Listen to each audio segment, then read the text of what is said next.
Umaasa mga PUV driver na maaprobahan ng pisong dagdag pasahe sa jeep. Napakaliit na raw kasi ng kanilang kinikita dahil sa malaking taas presyo sa diesel. Live mula sa Mandaluyong, may unang balita si EJ Gomez. EJ?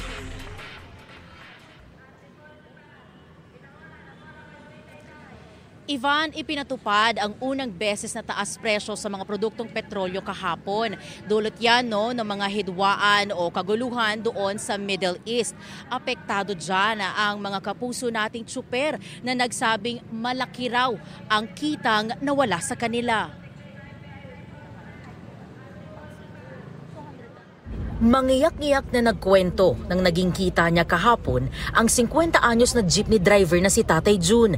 Ang naiuwi niya raw kasi nasa 300 pesos lang, kasunod ng mahigit 2 pisong taas presyo sa kada litro ng diesel. Malaki po epekto sa amin yun kasi imbis na yung itinas nila, mababaon na ng mga bata yun, dagdag sa gastusin sa bahay, wala sa kanila pa napunta. Namamasada raw siya ng biyaheng EDSA Pasig Palengke simula alas 4 ng madaling araw hanggang alas 5 ng hapon.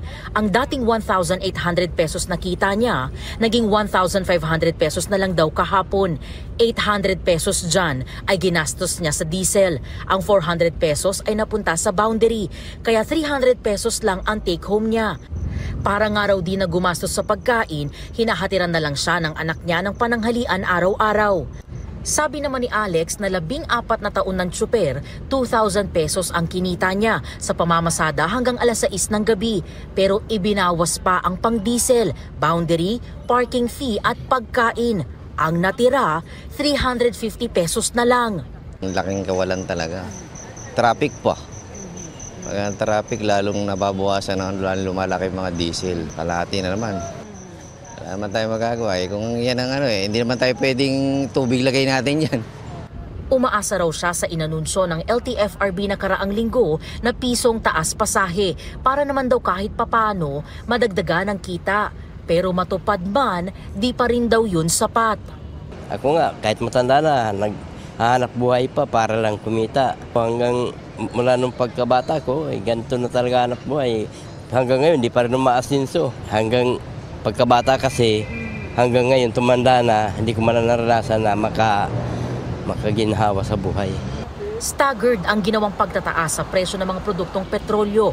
Kahapon, 2 pesos at 60 centavos ang itinaas sa kada litro ng diesel.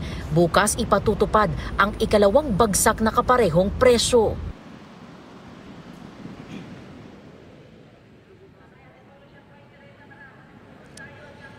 Ivan, nagkaroon na rin daw ng pagpupulong yung ilang ahensya ng pamahalaan gaya na lang ng Energy at Agriculture Department para talakayin yung subsidy program ng gobyerno para sa mga apektadong sektor ng taas presyo sa langis. Sabi ng mga nakausap nating tsuper, tanong nila, 300 pesos yung kitang naiuwi nila sa kanilang mga pamilya kahapon. Bukas, makalawa at sa mga susunod na araw, magkano na lang daw kaya? Paano na lang daw sila? At yan, ang unang balita mula rito sa Mandaluyong City. EJ Gomez para sa GMA Integrated News.